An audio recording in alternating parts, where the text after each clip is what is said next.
एक ग्लिम्स दिखाई कि वो क्या था। ये सब चीजें उसने मुझे दिखाई, स्ट्रेंथ दी उन 12 दिनों में। और मुझे इतना ही पता था कि कोई किसी के लिए मोक्ष नहीं ला के दे सकता। I agree to it. लेकिन आपने सुना होगा ना कि प्रेयर्स में कितनी ताकत है। तो मुझे इतना पता था कि जब इतनी सारी माएँ झुक के प्रे करेगी ना मेरे बच्चे के लिए, तो वो भगवान भी पिघलेगा और मेरे बच्चे को मोक्ष दे देगा। हाँ, मैं बोलती हूँ, मैं नहीं चाहती वो दोबारा जन्म ले धरती पे। क्यों? क्योंकि the world is a very sad place.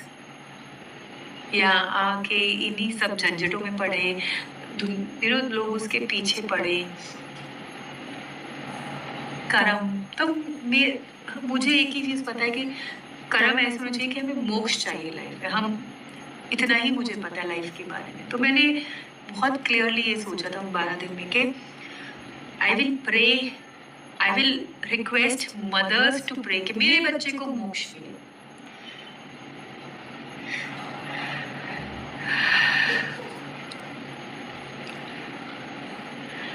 सो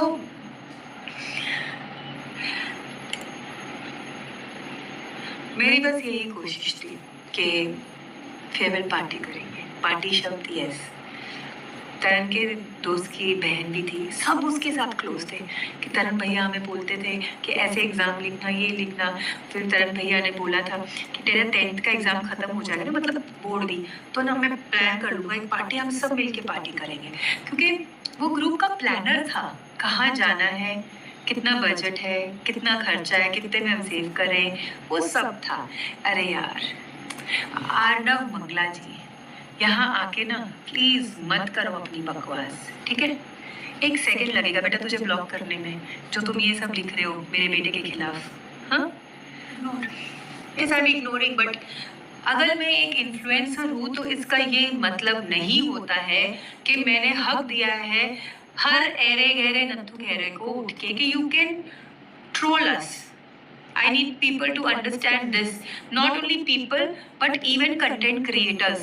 कि अगर आप कंटेंट क्रिएट कर रहे हो तो प्लीज आपको बर्दाश्त करने की जरूरत नहीं है जो हर कोई कुछ बोलता है। कहीं ना कहीं आप उठ के उन्हें भी सुना सकते हो। लोगों को ये लगता है कि हम हमारी लाइफ ओपन कर रहे हैं सोशल मीडिया पे, तो तुम हमें हक दे रहे हो कुछ भी बोलने का। तो I tell you one thing, बहुत सिंपल सी चीज है, हम उतना ही दिखाते हैं जो हम आपको दिखाना चाह रहे हैं। पर लोगों में अगर वो समझ नहीं है, बहुतों में है ये समझ थैंकफुली, पर एक मुट्ठी भर लोग हैं जिनमें ये बिल्कुल समझ नहीं है। वो जो देखते हैं वो सोचते हैं कि सुबह शाम इनके घर में यही होता है। मैं वीडियो शेयर करती हूँ खाने से, मैंने लंच बनाया, मेरे हस्बैंड की नोक-झोंक है, हमने साथ में लंच किया, तो आपने सिर्फ लंच देखा।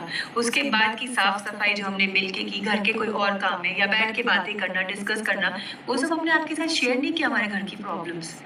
तो इसका ये मतलब नहीं है कि आप सब कुछ जानते हो हमारे घर के बारे में। थोड़ा सा ना आप ये समझ लीजिए कि कंटेंट क्रिएटर अगर ऑनलाइन है तो तुम हमारे पैसों से अपना घर चला रहे हो, ये शब्द मत यूज कीजिए।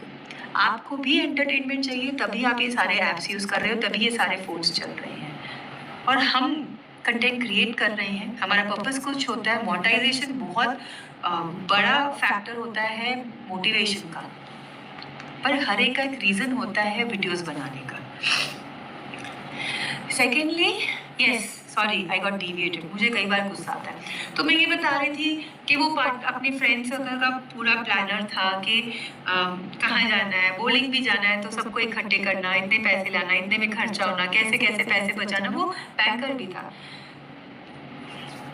तो इसीलिए हमने ये बात की कि हम कर रहे हैं फेयरवेल पार्टी।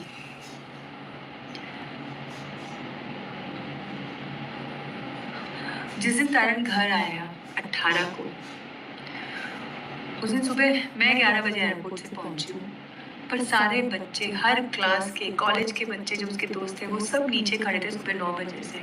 कुछ तो एग्जाम लिखने भी नहीं गए। और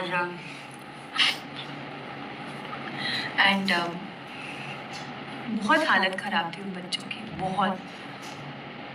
एक उसका दोस्त था जो बिल्कुल उसके जैसे दिखता है सोसाइटी में, उसने तो 3 दिन अपने आप को रूम में बंद रखा था, किसी से बोलचाल नहीं। सब बच्चों की हालत खराब थी।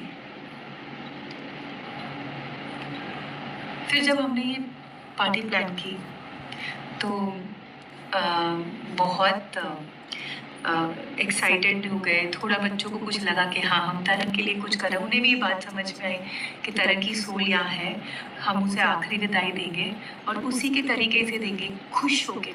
ये हर फोटो में करता था वो। मुझे तब नहीं पता था क्यों कर रहा है। मैं बोलती थी सीधा क्यों नहीं रहता? फिर पता चला स्माइल का है ना, हर फोटो में मेरा बेटा स्माइल कर रहा है। आप उसे डांटोगे ना तो भी ऐसे स्माइल करते हुए सुनेगा। तो हम सब ने फेयरवेल पार्टी प्लान की। ट्रिब्यूट में क्या होता है? यही तो होता है ना। काफ़ी साल पहले संगीत के फ्रेंड के डैड की डेथ हुई थी। मैं पहली बार गई थी ट्रिब्यूट में।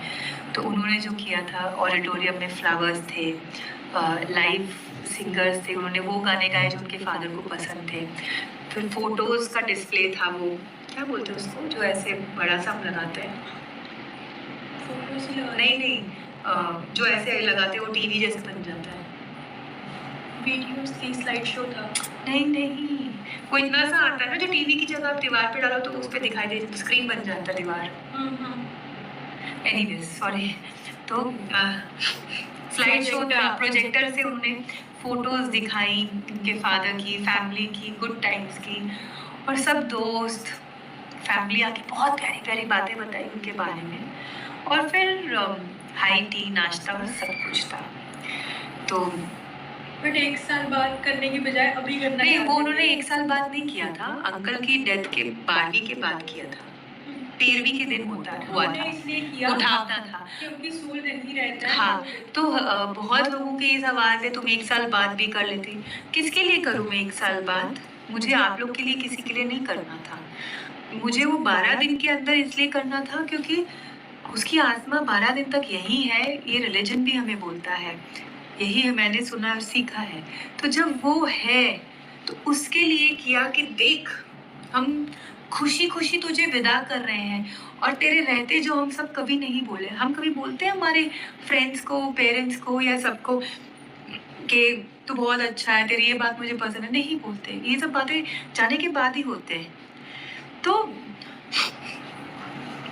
तो हमने बस यही किया कि हम, वो जब उसकी आत्मा यहाँ है तब हम उसको ये दिखाएं और सुनाएं कि बेटा तू क्या था हम सबके लिए, और तेरी क्या अच्छी चीजें हमें पसंद थी। हमने उसके सारे कपड़े, शूज सब पहने, मुझे कोई फर्क नहीं पड़ता। आज भी अगर मैं लाइव हूँ तो मुझे पता है कि इसके वीडियोस बन के अलग अलग तरीके से पूरे सोशल मीडिया पे होंगे। It does not matter. So happy to get that book, Silaj. So हुआ ये था, मतलब मैं कुछ कुछ फ्रेगमेंट्स बोल रही हूँ, मैं बहुत भूलने लगी हूँ। एंड सॉरी, बहुत लोग मिलने आए, फ्रेंड्स को भी मैं सॉरी बोल रही हूँ क्योंकि मैं बहुतों को पहचान भी नहीं पाई, अपने नोन को भी मैं नहीं पहचान पाई थी। I was at loss at that time.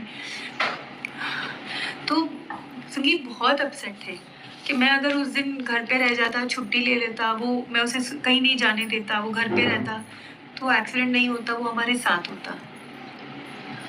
तो आई टोल्ड माई हस्बैंड कि आप उसे बाहर खेलने नहीं जाने देते। मान लो आप घर पे उसे पकड़ के बैठे रहते, कमरे में बंद करके बैठे रहते इस डर से कि कुछ हो ना जाए, और अगर वो नींद में चला जाता तब आप क्या करते? क्योंकि ये चीज़ तो तरन ने मुझे 12 दिन में समझा रही थी कि मम्मा इट्स ओके, लेट गो। ये उसके शब्द थे मेरे कानों में उस दिन 17 तारीख की रात को 11 बजे, जब मैं रो रो के पागल हुई थी अपने बेटे के लिए।